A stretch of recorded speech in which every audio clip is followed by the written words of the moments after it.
The smoke was so thick, Bridget couldn't see her own hands anymore. She'd stopped screaming because every breath she took felt like swallowing razor blades, and the heat pressed against her skin like she'd been shoved into an oven. The apartment building, her apartment building, had become a maze of flames and darkness, and she'd gotten turned around trying to find the stairs. Now she was crouched in the hallway outside her neighbor's door, coughing so hard her ribs ached, wondering if this was really how it ended. 26 years old, and she was going to die 3 feet from safety because she couldn't remember which way to turn. The fire alarm had been screaming for what felt like hours, though it couldn't have been more than minutes. She'd woken up to the smell, that acrid chemical smell that meant something was very, very wrong. And by the time she'd grabbed her phone and stumbled into the hallway, the smoke had already been pouring up the stairwell. She'd made it down 1 flight before the smoke got too thick, before she'd lost her sense of direction entirely. Her phone was somewhere on the floor. She'd dropped it. Her lungs were burning and she couldn't stop coughing, and the heat was getting worse. The wall beside her was hot to the touch. She pressed her face to the floor, trying to find cleaner air, but there wasn't any. There wasn't any air at all. She was going to pass out. She could feel it happening, that fuzzy darkness creeping in at the edges of her vision, and she knew that if she passed out now, she wasn't waking up. Then she heard voices. Men shouting to each other, the heavy thud of boots on the stairs, and a sound like rushing wind that she realized was water from a fire hose. The smoke shifted, swirled, and suddenly there was a light cutting through the darkness, and then a shape. Huge, monstrous. Something out of a nightmare with a mask and heavy gear and... "I've got someone! 3rd floor, east hallway!" The shape became a man, and the man dropped to his knees beside her, and Bridget tried to tell him she couldn't breathe, but all that came out was another racking cough that felt like it was tearing her chest apart. "I've got you. You're okay. I'm going to get you out." His voice was muffled by the mask, but something about it cut through her panic. Strong hands slid under her knees and behind her back, and then she was being lifted, cradled against a chest that felt solid as a wall. She tried to help, tried to hold on, but her arms felt like lead and her head was spinning and she couldn't seem to make her body cooperate. "Just hold on. Don't try to fight. I've got you." She felt him moving, fast but steady, and the heat was everywhere around them. Her eyes were streaming and she couldn't stop coughing, and she was dimly aware that they were going downstairs, that he was carrying her like she weighed nothing at all. There were more. Voices, more lights, and then suddenly, there was cold air on her face, blessed cold air, and she was coughing so hard she thought she might throw up. "Medic! I need a medic! Here! Now!" More hands. An oxygen mask being pressed to her face, someone telling her to breathe slowly, to try to relax. She couldn't relax. Her whole body was shaking, adrenaline crashing through her system now that the immediate terror had passed. She was on a stretcher, she realized. There were lights everywhere, red and white flashing against the darkness, and the building behind them was a tower of flames and smoke. Her building. Her home. Everything she owned. The thought should have devastated her, but she couldn't quite grasp it yet. All she could think about was how close she'd come, how if he, whoever he was, hadn't found her when he did, she'd still be up there in that hallway. She'd be dead. The oxygen mask helped, but every breath still hurt, and her throat felt raw and scorched. Someone was checking her pulse, asking her questions she couldn't quite process, and through it all, she kept trying to see the man who'd carried her out. He'd disappeared back into the organized chaos, other firefighters moving around her, but she needed to see him, needed to thank him, needed to... "Sir, please, she needs..." "Just let me check. 1 minute." And then he was there, kneeling beside the stretcher, his helmet off now. He had a face, she realized with strange surprise. A real face, not just a mask and gear. He was younger than she'd expected, maybe early 30s, with dark brown hair plastered to his forehead with sweat and soot smeared across his jaw. His eyes were striking, a clear hazel that looked almost amber in the emergency lights, and they were fixed on her with an intensity that made her breath catch. "How are you feeling? Can you talk?" She tried. Her voice came out as a croak. "You saved me." Something flickered across his face. Relief, maybe, or satisfaction. His hand came up, hovering near her shoulder like he wanted to touch her but wasn't sure if he should. "You're going to be okay. They're going to take you to the hospital, get you checked out properly. You breathed in a lot of smoke." "Thank you." It wasn't enough. Those 2 words couldn't possibly be enough for what he'd just done, but they were all she had. His expression shifted, something warm and almost tender crossing his features. "Just doing my job, but I'm glad I got there in time." One of the paramedics touched his shoulder, saying something Bridget couldn't hear over the noise of the scene, and he nodded, pulling back. But his eyes stayed on hers, and there was something in that look, something she couldn't quite name, something that felt like a promise. "You're going to be fine. I'll check on you later. Make sure they're taking good care of you." Then he was gone, moving back toward the building, back toward the fire. And Bridget felt an irrational surge of panic at watching him walk away. The stretcher started moving, and she let her eyes close, let the paramedics do their work. But she couldn't stop seeing his face, couldn't stop hearing his voice telling her she was going to be okay. She believed him. For reasons she couldn't explain, she believed him completely. The hospital was a blur of bright lights and antiseptic smells, and doctors checking her over with practiced efficiency. The smoke inhalation was bad, but not critical. They wanted to keep her for observation, pump her full of oxygen and fluids, make sure her lungs were clearing properly. Bridget let them do whatever they needed to do, answering questions automatically while her mind spun in circles. Her phone was gone. Her keys were gone. Her wallet, her laptop, her clothes, her photographs. Everything was either destroyed or locked in what remained of her apartment building. She had nothing. She was sitting in a hospital bed in a borrowed gown, and she had nothing. The thought should have sent her into a panic, but instead she felt oddly detached, numb. Like her brain had decided this was all too much to process at once and had simply shut down the emotional response entirely. The nurse told her she could make calls from the phone at her bedside. Bridget stared at it, trying to remember anyone's number. She couldn't. Everyone's numbers were in her phone, and her phone was somewhere in the ashes. Her mom lived in Oregon. Her best friend Maya was on a work trip in Chicago. Even if she could remember their numbers, what was she supposed to say?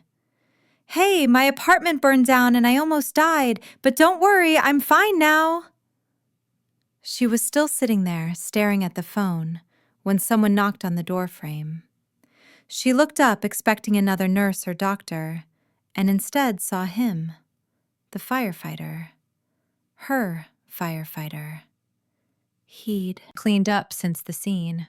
The soot was gone from his face, though his hair was still damp like he'd just showered, and he'd changed into a navy blue station t-shirt and duck pants. He looked different without all the gear, more human somehow, but those eyes were the same, that same intense focus trained entirely on her. "You came." He smiled, just a little, and stepped into the room. "I said I would check on you. I wanted to make sure you were really okay." "I'm okay. They said my lungs are fine, just some irritation from the smoke. I can probably go home tomorrow." The words hung in the air between them, and she realized what she'd said a second too late. Home. She didn't have a home anymore. His expression shifted, concern deepening. He pulled the visitor's chair closer to her bed and sat down, leaning forward with his elbows on his knees. "Do you have somewhere to go? Family nearby or friends you can stay with?" She should lie. Should tell him she had it all figured out, that she didn't need any more help from him. But something about the way he was looking at her, like her answer actually mattered, like he genuinely cared, made the truth come spilling out. "My mom's in Oregon. My friend Maya is traveling for work. I have other friends, but they all have roommates or small apartments, and I don't even have my phone to call them.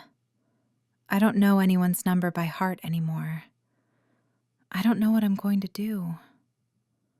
She hadn't meant to say that last part, hadn't meant to sound so lost. But something about this whole day had stripped away all her defenses, left her raw and exposed and too tired to pretend she had everything under control. He was quiet for a long moment, studying her with those thoughtful eyes. Then he straightened up, and something in his expression shifted. Decision made, mind set. "Okay, here's what's going to happen. When they discharge you, tomorrow I'm going to pick you up. You're going to come stay at my place for a few days, just until you can get things sorted out. I have a spare room, and you shouldn't be alone right now anyway. The doctor said you might have delayed shock, and you need someone around." Bridget stared at him, certain she'd misheard. I don't even know your name." "Alden Hartley. And you're Bridget Shaw. I saw it on your hospital bracelet.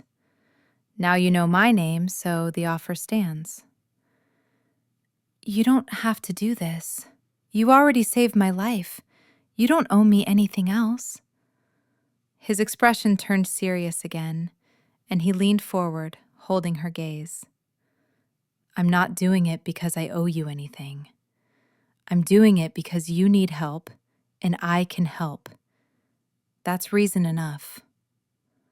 She wanted to argue, wanted to tell him this was crazy, that people didn't just invite strangers to stay in their homes, that she couldn't possibly accept. But the truth was, she had nowhere else to go. No money for a hotel, even if she could figure out how to book one without her phone or credit cards. No way to contact anyone who might help her. She was completely, utterly alone. And he was offering her a lifeline. "Why are you doing this? Really?"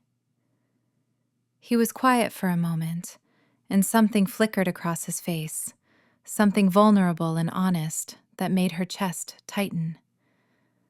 "Because when I pulled you out of that building tonight, when I felt you in my arms, barely breathing, all I could think was, please let her be okay. And now you are okay, and I'm not ready to just walk away and hope for the best. Call it a rescuer complex if you want, but I need to know you're safe, that you're actually going to be fine." It should have felt strange, maybe even alarming to hear him talk like that. But instead, Bridget felt something warm unfurl in her chest, something that had nothing to do with gratitude and everything to do with the way he was looking at her. Like she mattered. Like making sure she was okay was the most important thing in his world right now. "Okay, if you're sure. Just for a few days. Relief flooded his features, and his smile this time was full and genuine, transforming his whole face. I'm sure. I'll write down my number for you so you can call when they're ready to discharge you. And Bridget? Yeah? You're not alone anymore. I've got you. Those words, those simple words, broke something loose inside her. Her eyes burned with tears that had nothing to do with smoke damage, and she had to look away before they could spill over. She'd been holding it together all night, staying calm through the terror and the aftermath, but somehow, his kindness was what finally cracked her composure. She felt his hand cover hers where it rested on the blanket, warm, solid, real, and the contact anchored her, kept her from falling apart completely. It's okay. You're allowed to not be okay right now. What you went through tonight, that would shake anyone.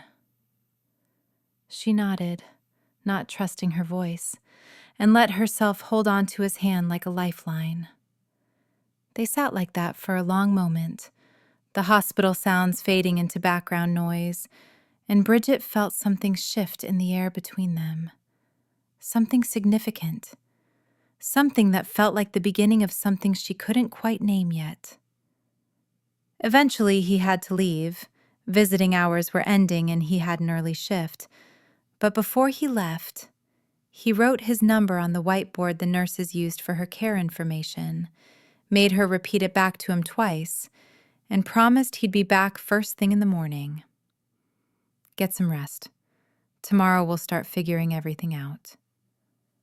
After he was gone, Bridget lay in the dark hospital room and tried to make sense of what had just happened. A firefighter she'd never met before tonight had saved her life. And now he was insisting she come stay with him. It was absurd. It was inappropriate. It was probably a terrible idea by any reasonable standard.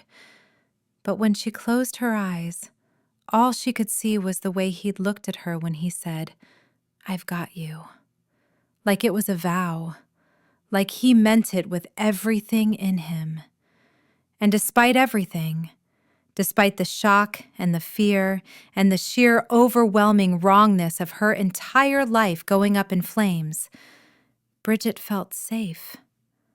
For the first time since she'd woken up to the smell of smoke, she felt like maybe, just maybe, everything really was going to be okay. Because Alden Hartley had promised her it would be.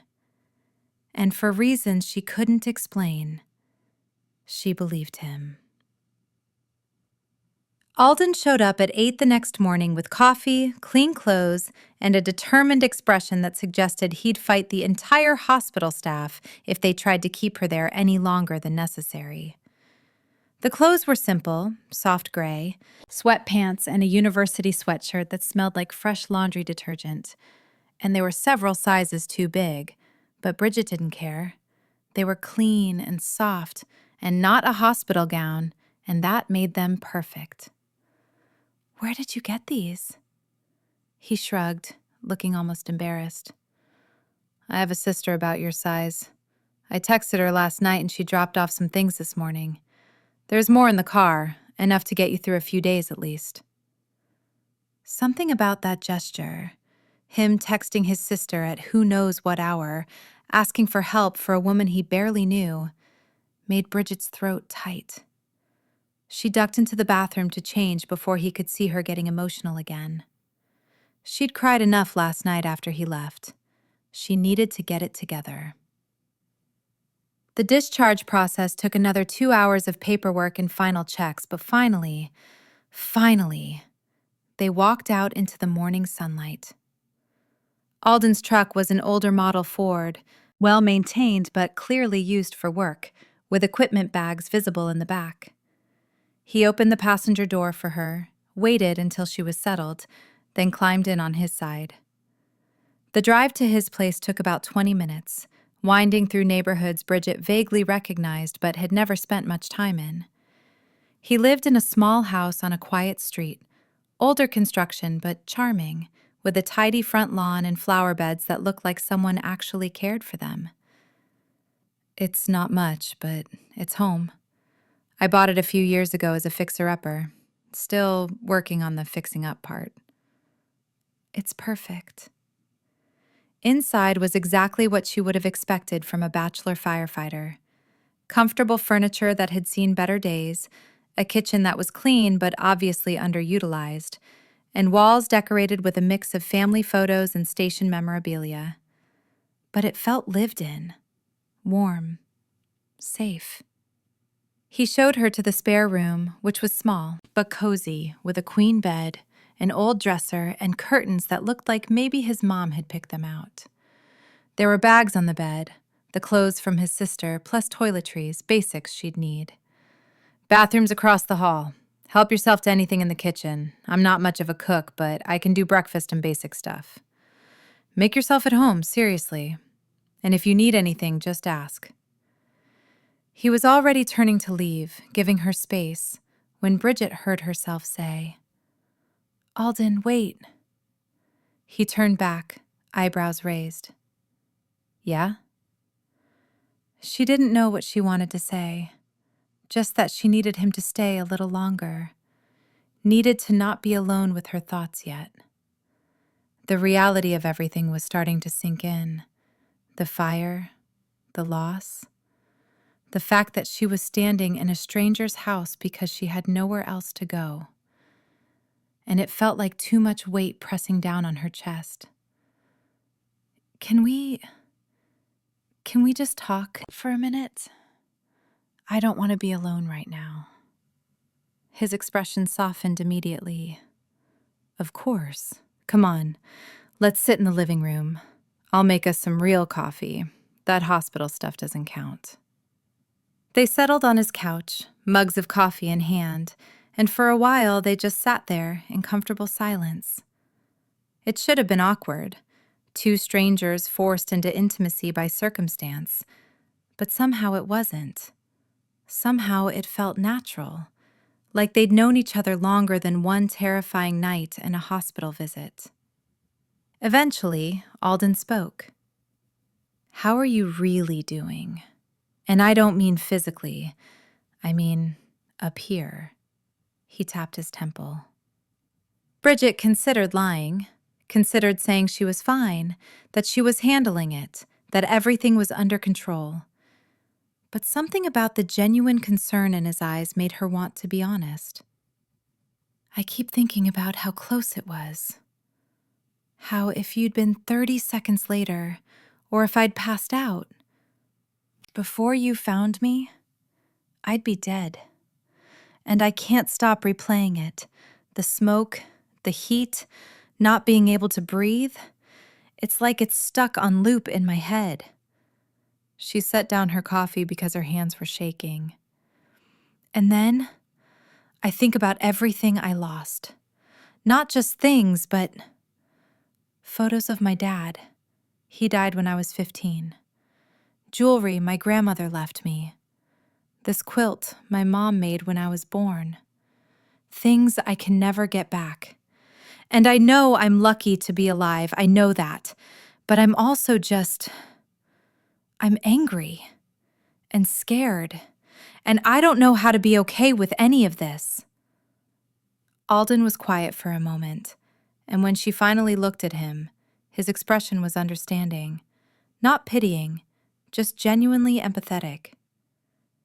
"You don't have to be okay with it. What you're feeling, all of it, that's completely normal. You went through something traumatic. You're allowed to be angry and scared and overwhelmed." He shifted on the couch, turning to face her more fully. "I see it all the time in my job. People who survive fires, accidents, medical emergencies, they think they should just be grateful to be alive. And they are, but they're also dealing with loss and trauma and fear. It's not one or the other. You can be grateful and angry and scared all at the same time." Do they get through it, the people you see? They do. It takes time and support and sometimes professional help, but yeah, they get through it. You will too. How do you know? He smiled just a little. Because you're here. Because you're talking about it instead of bottling it up. Because you're strong enough to admit you're not okay, and that takes real courage. And because... He paused, something vulnerable crossing his face. Because I'm not going to let you go through this alone. I meant what I said last night. I've got you.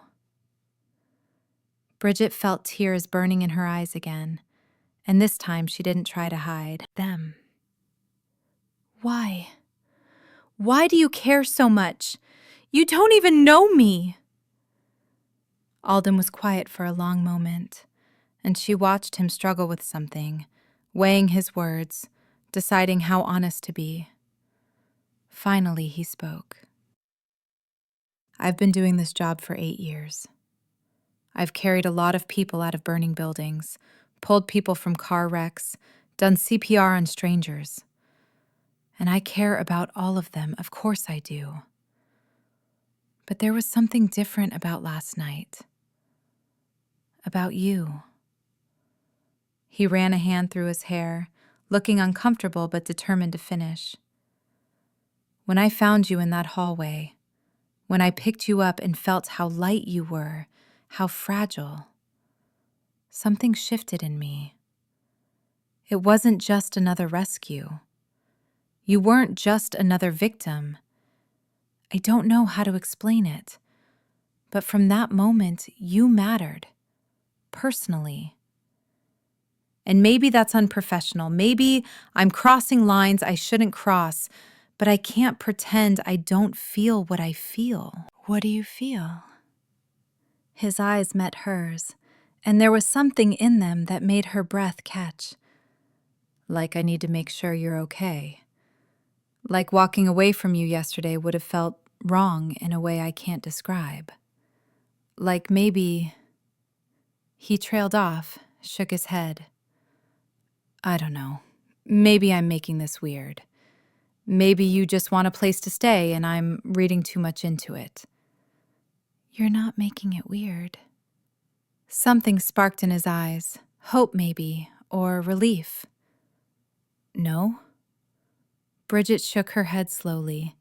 She should be cautious here, should keep her distance, protect herself, not read too much into the connection she felt building between them. But she'd almost died yesterday. Life was too short to play games or pretend she didn't feel what she felt. I've been thinking about you since I woke up in the hospital. About the way you looked at me, the way you talked to me. About how safe I felt when you were there. And I know it's probably just trauma or gratitude or some kind of psychological response to you saving my life, but... She paused, gathering courage. But it doesn't feel like just that. It feels like something more. The air between them seemed to thicken, charged with possibility and uncertainty and the weight of what they were both admitting. Alden leaned forward slightly, and Bridget found herself mirroring the movement, drawn to him in a way that felt both terrifying and inevitable. Bridget, I need you to know, I'm not trying to take advantage of this situation, of you being vulnerable and needing help. If you feel anything for me right now, I don't want it to be because you think you owe me, or because you're confused, or... She reached out and took his hand, stopping his spiral of doubt. I'm not confused, and I don't feel like I owe you anything beyond gratitude. What I feel, this, it's separate from that. I know the difference. Do you? Because I'm not sure I do. The admission surprised her. She thought he was so certain, so confident in what he felt. But looking at him now, she could see the same doubt and confusion that was tying her in knots. Then maybe we figure it out together.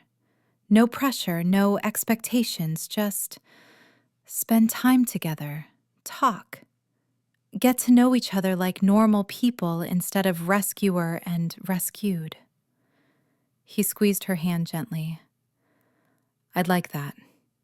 I'd like that a lot. They sat there on his couch, hands linked, both of them scared and uncertain, but willing to try, willing to see if this thing between them was real or just a product of extraordinary circumstances. Bridget didn't have the answer yet, but sitting there with Alden, feeling his warm and solid presence beside her, she thought maybe, just maybe, it was worth finding out. The first 3 days at Alden's house fell into an unexpected rhythm. He worked 24-hour shifts at the station, 1 day on, 2 days off, which meant she had time alone to process everything while still knowing he'd be back. On his days off, he helped her navigate the aftermath of the fire. They spent a full morning on the phone with her insurance company, Alden helping her document everything she could remember losing. She'd had renter's insurance, thank God, but the process was overwhelming and bureaucratic, and having him there, patient and supportive, making notes and asking questions she wouldn't have thought to ask, made it bearable. He drove her to get a temporary ID, helped her cancel and replace her credit cards, set her up with a new phone using his Wi-Fi and his old laptop. Every practical thing she needed to rebuild her life, he was there. Not doing it for her, but with her, letting her maintain her dignity and independence while still offering steady support. And in between all the practical tasks, they talked. They talked over morning coffee about their families. Her mom in Oregon, who made quilts and worried too much. His parents in Montana, who still ran the ranch he'd grown up on. His younger sister, who was a teacher and had supplied the emergency clothes. Her relationship with her dad before he died, how it still ached sometimes, even after 11 years. They talked over takeout dinners about their jobs, hers in marketing for a mid-sized tech company, a job she'd fallen into after college and never quite loved but was good at.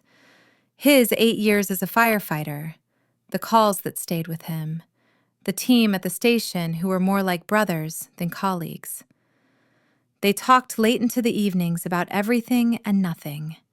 Favorite movies, places they wanted to travel, books they'd read, music they loved. The kind of getting-to-know-you conversations you have at the beginning of something, except they felt deeper somehow, more significant. Like they were both looking for something specific in the other person, testing to see if this connection was real or just adrenaline and circumstance.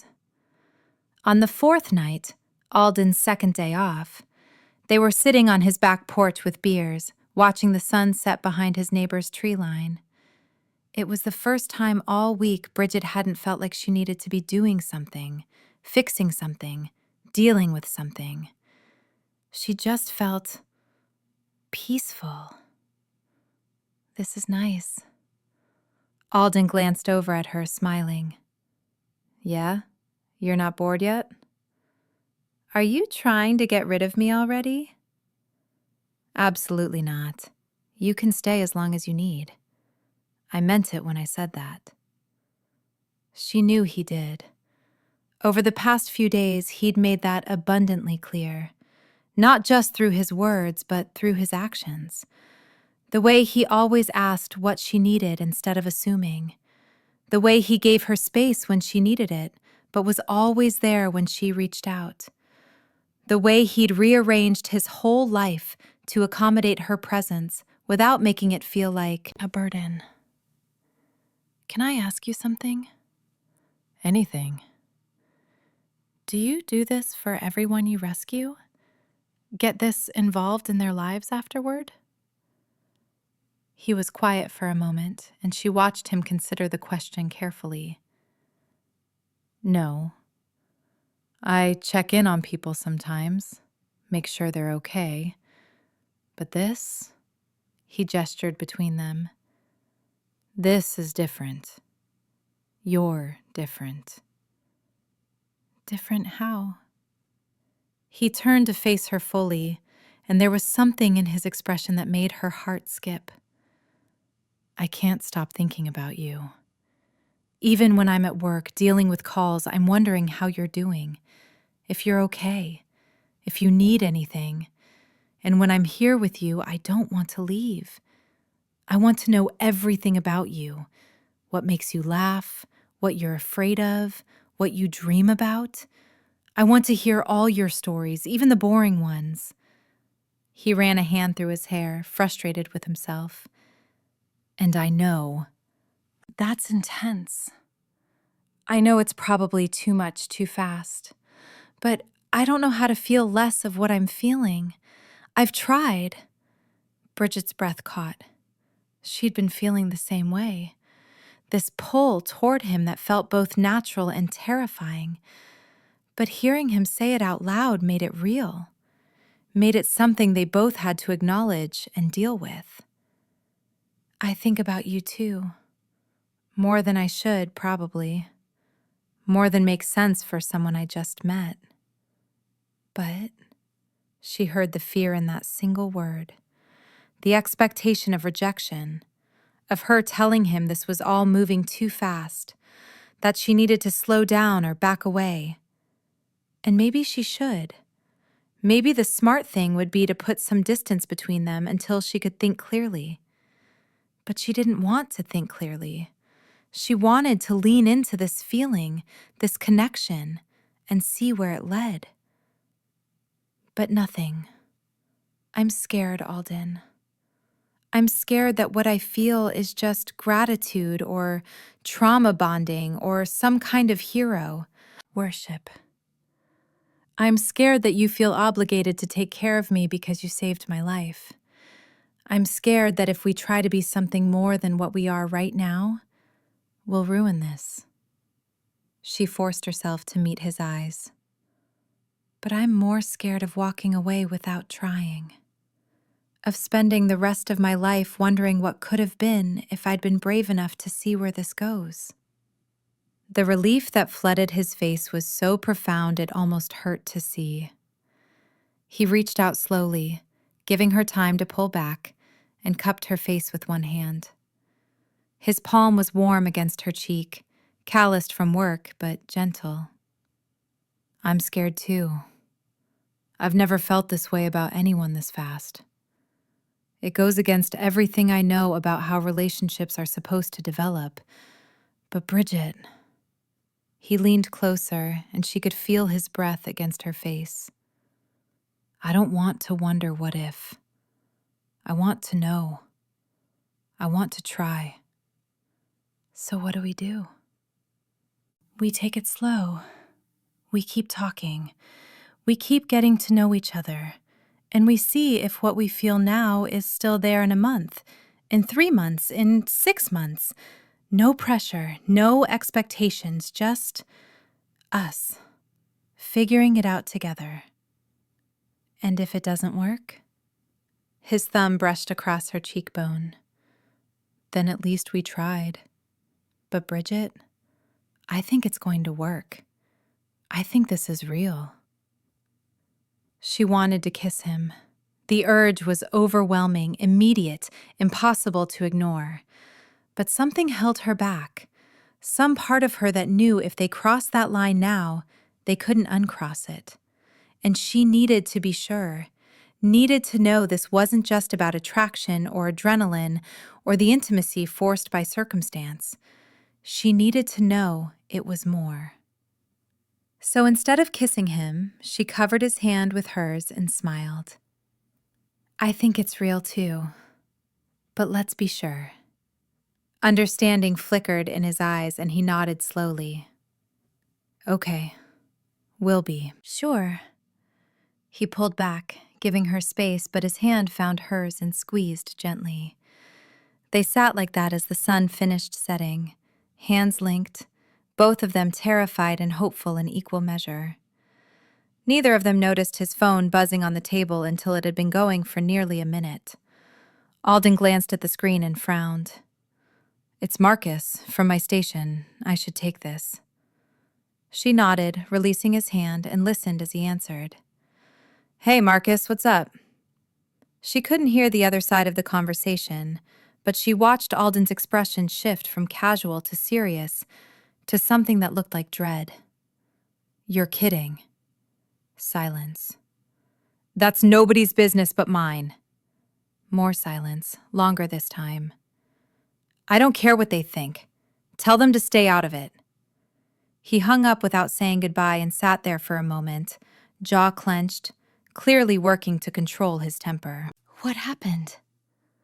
Alden looked at her, and she could see him weighing whether to tell her the truth or spare her feelings. He chose truth. Apparently, someone at the station saw us at the store yesterday. Word got around. Now some of the guys are concerned. Concerned about what? About the fact that I'm getting involved with someone I rescued. They think it's inappropriate, that I'm taking advantage of you, or that you're only with me because you feel grateful. The words hit like a slap. Not because they came from Alden, but because they echoed every doubt she'd been wrestling with herself. The fears she'd tried to push aside, the questions that kept her up at night. Are they right? His head snapped up, eyes fierce. No, they're not right. They don't know you. They don't know us. They're judging something they don't understand based on assumptions and worst-case scenarios. But they're asking the same questions I've been asking. The same questions you've been asking. How do we know this is real and not just some weird psychological response to the fire? Because of the way I feel when I'm with you.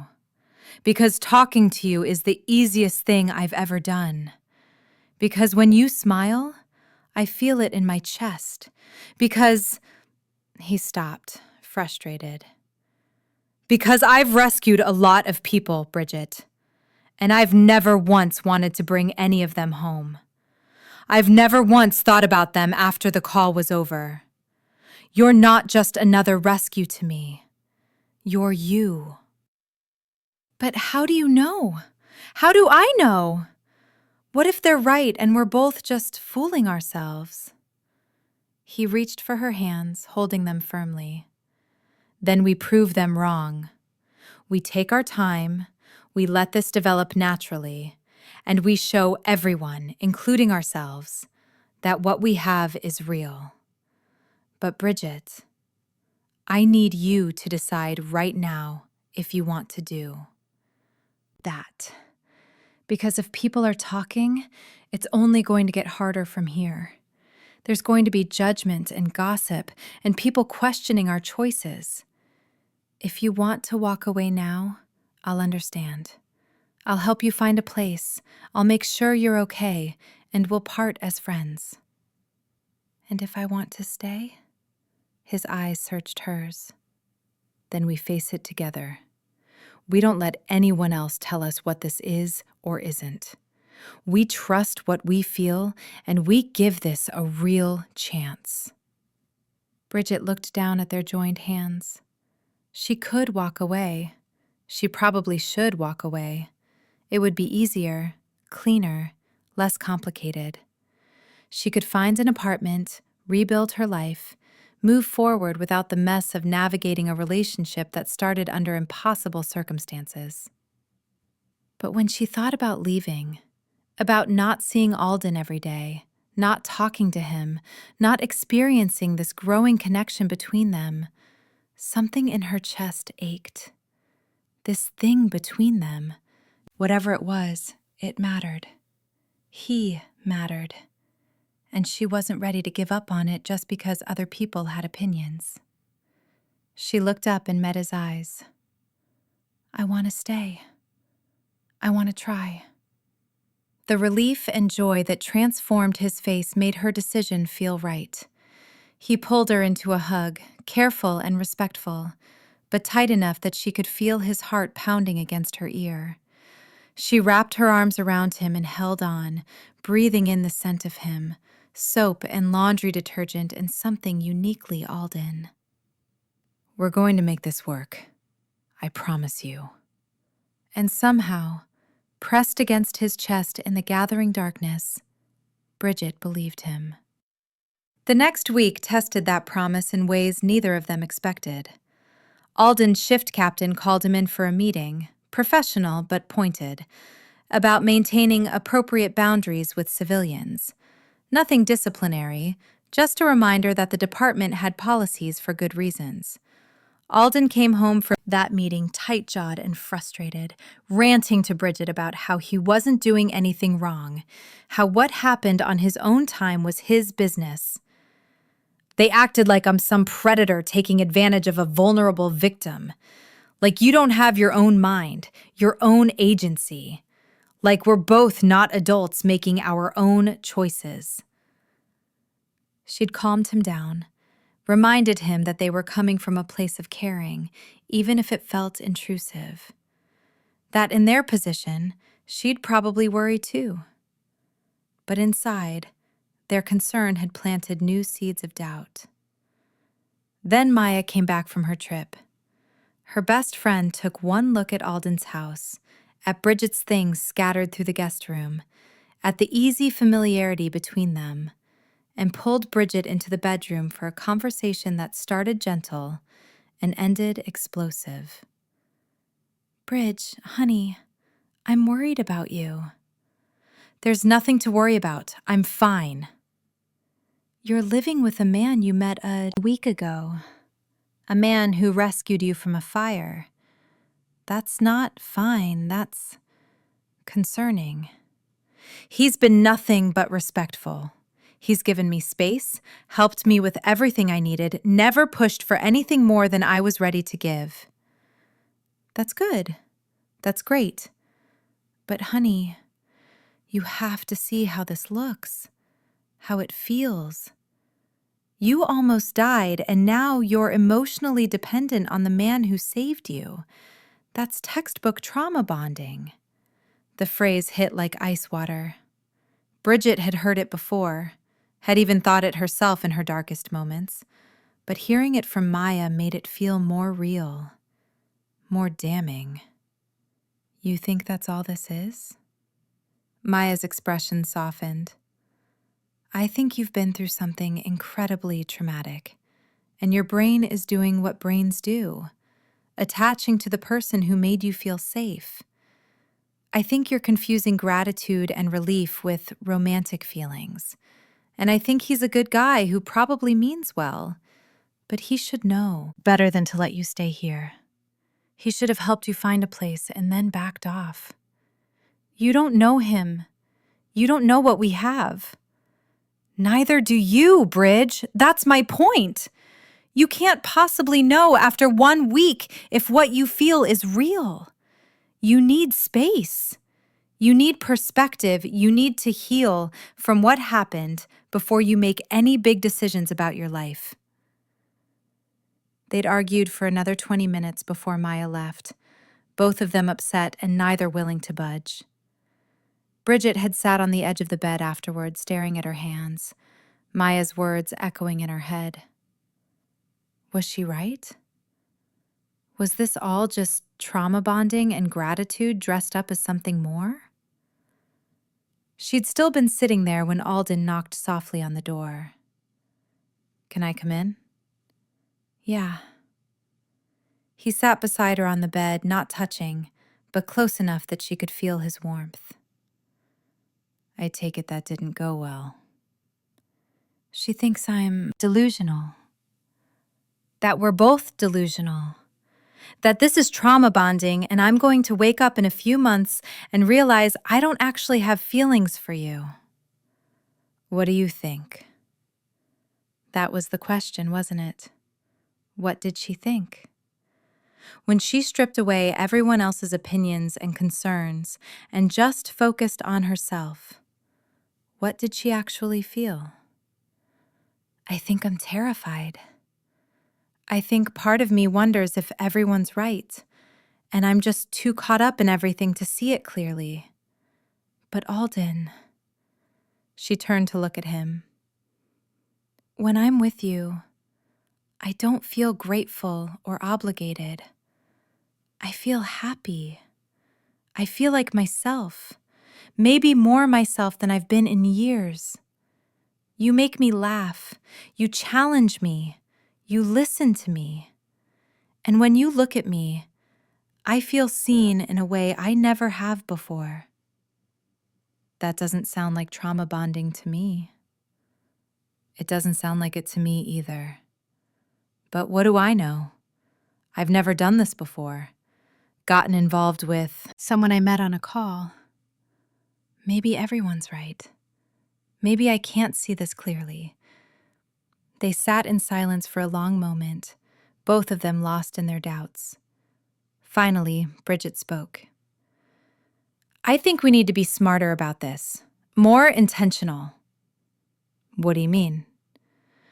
I mean, maybe it's time I get my own place.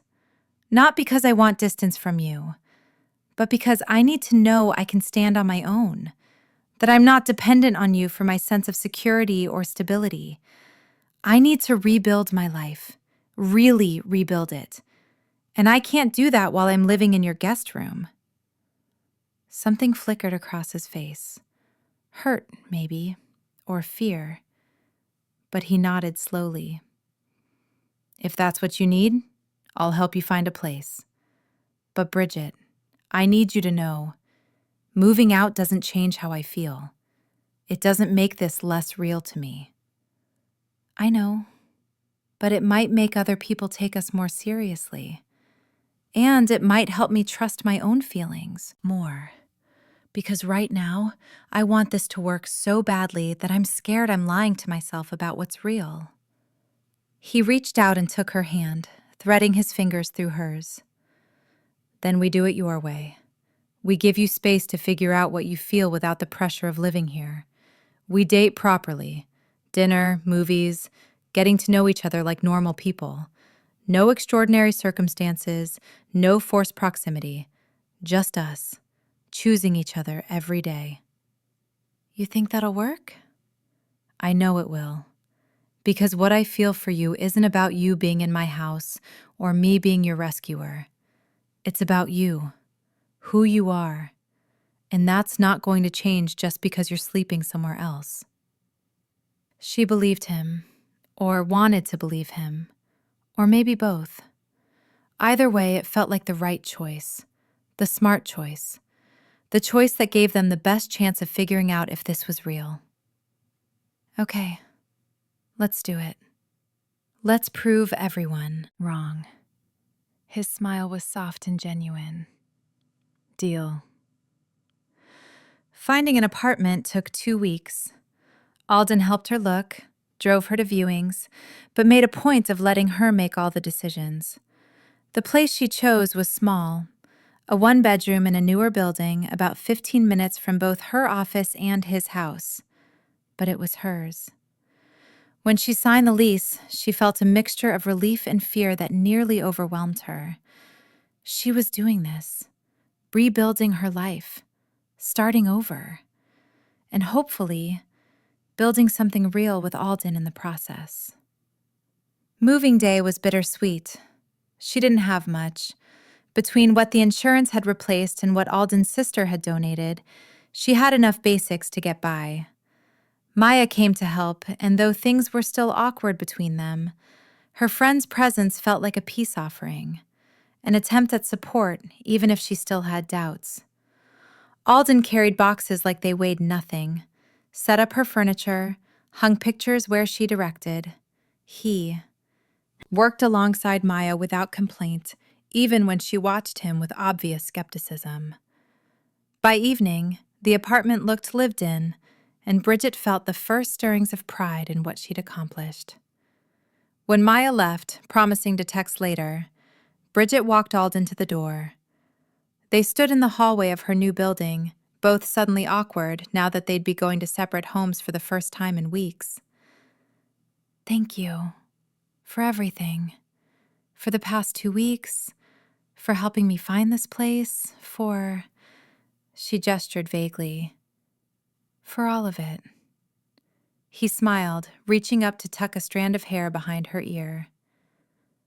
You don't have to thank me. I wanted to help. I know. They stood there for a moment, the air between them charged with possibility. This felt like a turning point, like they were choosing to move forward, to try, despite all the doubts and complications. Can I take you to dinner tomorrow? A real date.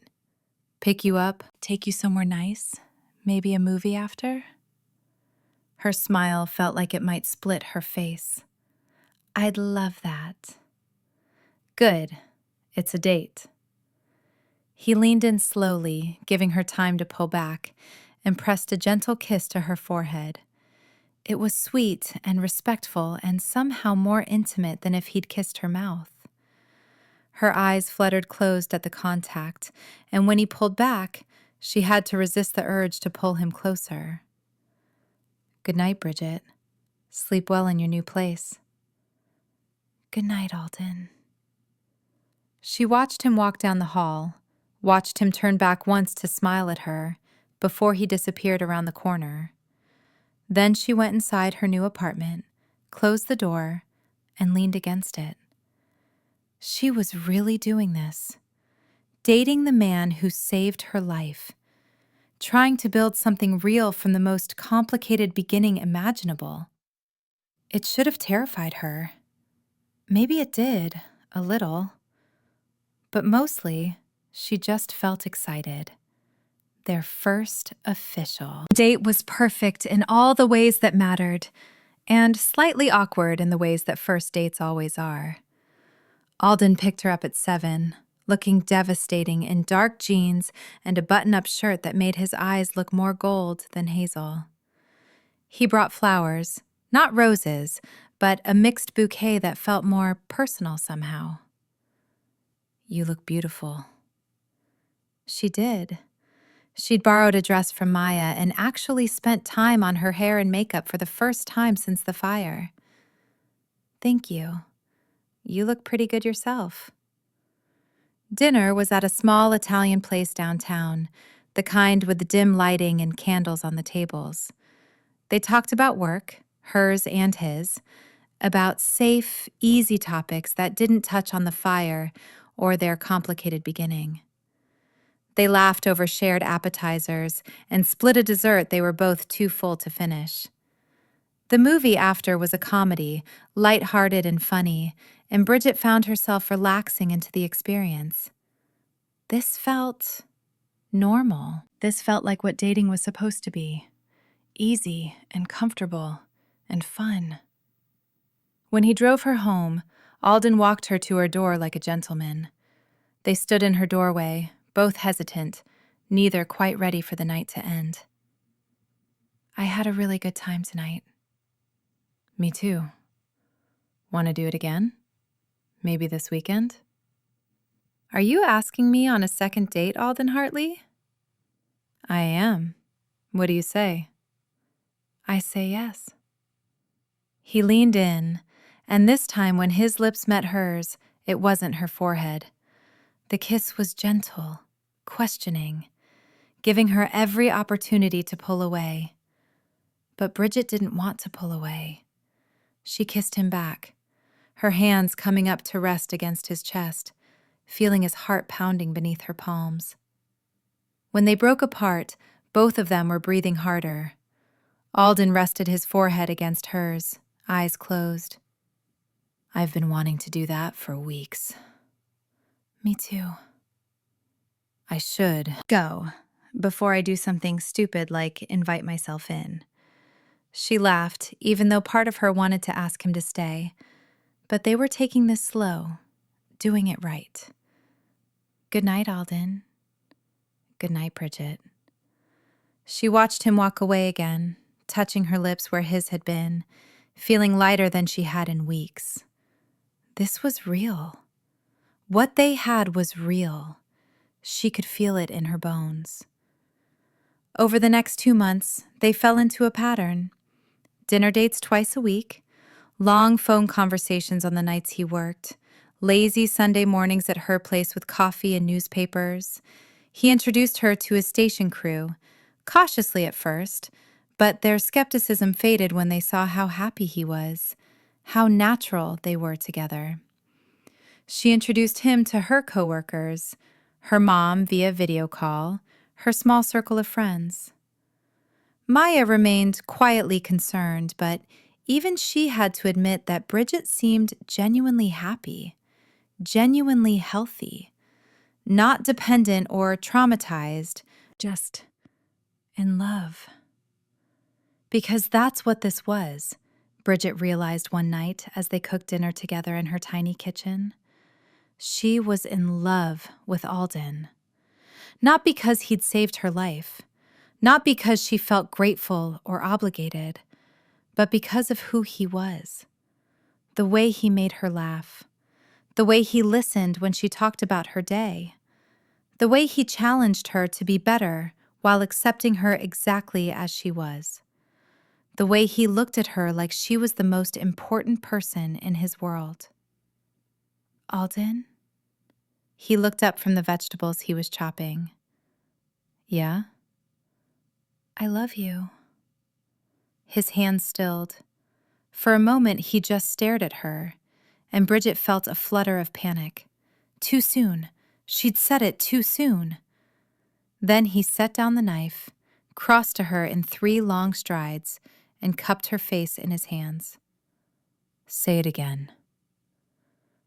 I love you. I love you too. God, Bridget, I've loved you for weeks. I was just waiting for the right time to tell you. He kissed her then, deep and thorough and full of promise. When they finally broke apart, both of them were grinning like idiots. So we're really doing this. We're really doing this. 6 months after the fire, Alden took her back to the site of her old building. It had been demolished and cleared, the lot empty now except for construction equipment for whatever would be built in its place. They stood at the fence line, Bridget staring at the empty space that used to be her home. She'd avoided coming here, hadn't wanted to face the physical reality of what she'd lost. But standing there with Alden's hand warm in hers, it felt like closure. It's strange. I can barely remember what it looked like. That's probably healthy. Moving forward instead of staying stuck in what was. She turned to look at him. Do you ever regret it? Getting involved with me? His eyebrows shot up. What? No, never. Why would you ask that? Because it's been complicated. Because people judged us. Because we had to work twice as hard to prove our relationship was real. He pulled her closer, wrapping his arm around her waist. Bridget, you're the best thing that's ever happened to me. Yes, we had to work harder. Yes, people had opinions. But I'd do it all again in a heartbeat for the chance to be with you. Even though we met the way we did? Especially because we met the way we did. Because if that fire hadn't happened, I never would have found you. We never would have crossed paths. And the thought of a world where I don't know you, where you're not in my life, that's the only thing I regret. She felt tears prick her eyes, but they were good tears, happy tears. I love you so much. I love you too. He reached into his pocket then, and Bridget's breath caught as he pulled out a small velvet box. Her eyes went wide. Alden! He dropped to one knee right there on the sidewalk, beside the empty lot where her old life had ended and their story had begun. I know it's only been 6 months. I know some people will say it's too fast, but Bridget, I've never been more certain of anything in my life. You're my person. You're the one I want to come home to every day, the one I want to build a life with, the one I want to grow old with. So I'm asking, will you marry me? Will you let me spend the rest of my life proving that what we have is real? Bridget couldn't speak, could barely breathe. This moment, this perfect, impossible moment, felt like the culmination of everything they'd fought for. Proof that love could grow from the most unlikely beginnings, that what they felt was genuine and lasting and worth every doubt they'd had to overcome. Yes, yes, I'll marry you. His smile was brighter than the sun. He stood up, sliding the ring onto her finger, a simple band with a single diamond that caught the light, and kissed her like he'd never let her go. She kissed him back, pouring everything she felt into the connection between them. When they finally broke apart, both laughing and crying at the same time, Bridget looked down at the ring on her finger and felt complete. The fire had taken everything from her that night 6 months ago, but it had also given her Alden, had given her a love she never would have found otherwise, had given her a future she couldn't wait to start living. I can't believe we're engaged. Believe it. You're stuck with me now. I think I can live with that. He laughed and pulled her close again, holding her tight against his chest. Standing there in front of the empty lot, Bridget thought about how much had changed, how much she'd lost and gained, how one terrifying night had led to the greatest love of her life. Maya had been wrong. His colleagues had been wrong. Everyone who doubted them had been wrong. This wasn't trauma bonding or gratitude or a rescue fantasy. This was real. They were real. And they had the rest of their lives to prove it. The wedding was small and intimate, just close family and friends in Alden's parents' backyard in Montana. Bridget wore a simple lace dress, and Alden wore his dress uniform, looking so handsome it made her heart ache.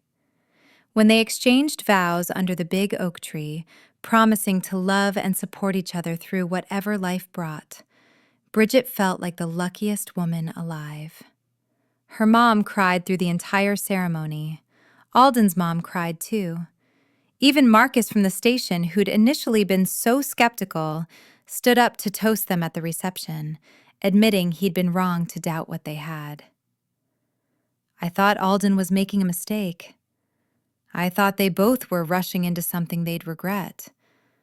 But watching them together these past months, he paused, getting choked up. They're the real deal. They're what everyone hopes to find, and I'm honored to call them both friends. Maya's toast was shorter, but no less heartfelt. Bridge, I'm sorry I doubted you. I was wrong. You two are perfect together, and I'm so happy you found each other. When it was just the two of them at the end of the night, slow dancing under the string lights as the last few guests filtered away, Alden pulled her close and whispered in her ear, "Thank you for taking a chance on me, for believing this was real when everyone told you it wasn't. Thank you for refusing to let me go home alone that first night, for insisting you were going to make sure I was okay. Best decision I ever made." Mine too. They swayed together in the fading light, husband and wife now, ready to build the life they'd both dreamed of. And as Bridget rested her head against Alden's chest, listening to the steady beat of his heart, she thought about that terrified girl in the burning building, the one who thought her life was ending. She'd been wrong. Her life wasn't ending that night. It was just beginning. And the man who'd carried her out of the flames, he'd become her home, her safe place, her forever. She woke up in his arms that night after the fire, and she planned to wake up in his arms every morning for the rest of her life. That was how their story ended, not with tragedy or doubt or complication, but with love. Simple, genuine, hard-won love that proved everyone wrong and gave them both everything they'd ever wanted. And it all started because a firefighter refused to let her go home alone. Did you like the story?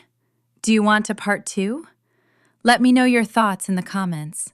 Also, comment which state you're watching from so I can give you a shout out in the next videos. Don't forget to like the video and subscribe to our channel so you can stay updated on our next uploads. Thanks for watching!